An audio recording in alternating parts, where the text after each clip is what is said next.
తెలంగాణలో స్థానిక సంస్థల ఎన్నికలు ఎప్పుడు జరుగుతాయి? హైకోర్టు ఇచ్చిన గడువు ఈ నెలాఖరుతో ముగుస్తుంది. బీసీలకు 42% రిజర్వేషన్లు ఇచ్చాకే ఎన్నికలు నిర్వహించాలని సర్కార్ భావిస్తుందా? దసరాకే రిజర్వేషన్ల ప్రకటన రానుందా? Let's watch. తెలంగాణలో స్థానిక సంస్థల ఎన్నికలపై క్లారిటీ రావడం లేదు. ప్రభుత్వం అయితే ఎన్నికలు నిర్వహించాలా లేదా అని ఇంకా మల్లగుల్లాలు పడుతోంది. బీసీ రిజర్వేషన్లు అమలు చేశాకే ఎన్నికలకు వెళ్లాలని పీసీసీ చీఫ్ మహేష్ గౌడ్ పట్టుబడుతున్నారు. ప్రభుత్వం కూడా సీరియస్గానే ప్రయత్నం చేస్తోంది. కానీ కేంద్రం బిల్లులను ఆపుతుంటే ముందుకు వెళ్లడం ఎలా? ఈ మధ్య మంత్రులతో సీఎం రేవంత్ భేటీ అయ్యారు. త్వరలో మరోసారి సమావేశం కాబోతున్నారు. ఈ నెల 26 తర్వాత మంత్రులతో సీఎం సమావేశం జరిగే అవకాశం ఉంది. స్థానిక సంస్థల ఎన్నికలు, బీసీ రిజర్వేషన్లపై ముందుకు వెళ్లడం ఎలా అనే అంశాలపై చర్చిస్తారు. బీసీలకు 42% రిజర్వేషన్ అమలుకు సంబంధించి జీవో విడుదల చేయాలని నిర్ణయించారు. అయితే దాన్ని బీసీలకు దసరా కానుకగా ఇవ్వాలని సర్కార్ భావిస్తోంది.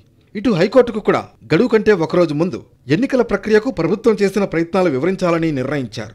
ప్రభుత్వం బీసీలకు 42% రిజర్వేషన్ ఇస్తూ జీవో ఇస్తే కొందరు కోర్టుకు వెళ్లే అవకాశాలు లేకపోలేదు.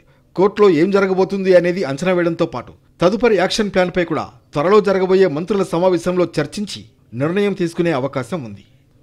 బీసీలకు 42% రిజర్వేషన్ అమలు కోసం చేయాల్సిన అన్ని ప్రయత్నాలు చేసి ఎన్నికలకు వెళ్లాలనేది ప్రభుత్వ ఆలోచనగా కనిపిస్తోంది. ఇంతలో కోర్టు ఏం చెప్పబోతుంది అనేది కూడా చూడాలని ప్రభుత్వం భావిస్తోంది. అన్ని అంశాలు పరిగణలోకి తీసుకుని ముందడుగు వేయాలనేది సర్కార్ ఆలోచన.